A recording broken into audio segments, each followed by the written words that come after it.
Hi, welcome to the podcast for When the Curves Line Up for June 11, 2024, featuring the evening Leo moon. Please see the article that includes diagrams of today's events on the website at whenthecurveslineup.com.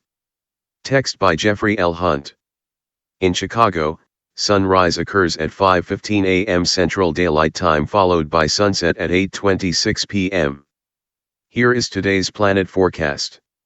In the morning sky, 4 bright planets are west of the Sun, meaning they rise in the eastern sky before the central star.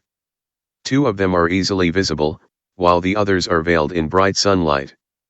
Mercury, the solar system's fastest planet, reaches solar conjunction on the Sun's far side in 3 days. Then it rapidly moves into the eastern sky for a disappointing apparition next month. Jupiter rises earlier each morning and makes its first appearance in less than 2 weeks. Mars rises nearly 2 hours, 30 minutes before daybreak and before the beginning of morning twilight. 90 minutes later, the red planet is over 15 degrees above the east horizon. It marches eastward in front of Aries, less than 13 degrees from Hammel, the Ram's brightest star.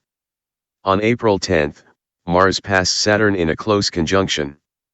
It marches eastward faster than Saturn and opened a gap that is nearly 45 degrees wide this morning. The ringed wonder is the easiest of the morning planets to see. Not as bright as we might expect, it is 30 degrees above the southeast horizon. It is reaching an altitude above the air's blurring and dimming effects so that telescopic views are possible.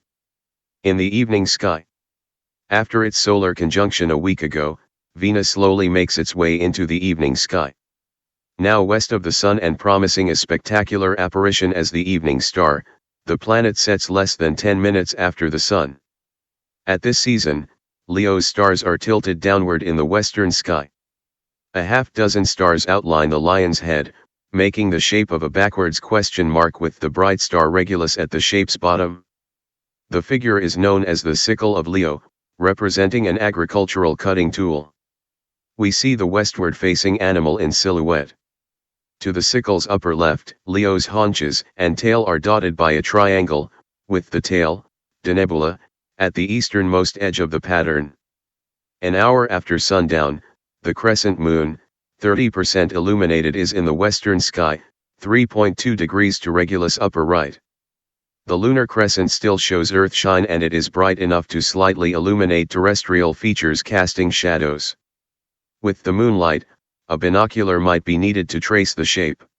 Next month, when the moon moves through this region of the sky, its phase is only 16% illuminated and the pattern is closer to the western horizon after sundown. Tonight, the moon sets over 4 hours after sundown and after midnight. Thank you for listening. Please read the articles at whenthecurveslineup.com.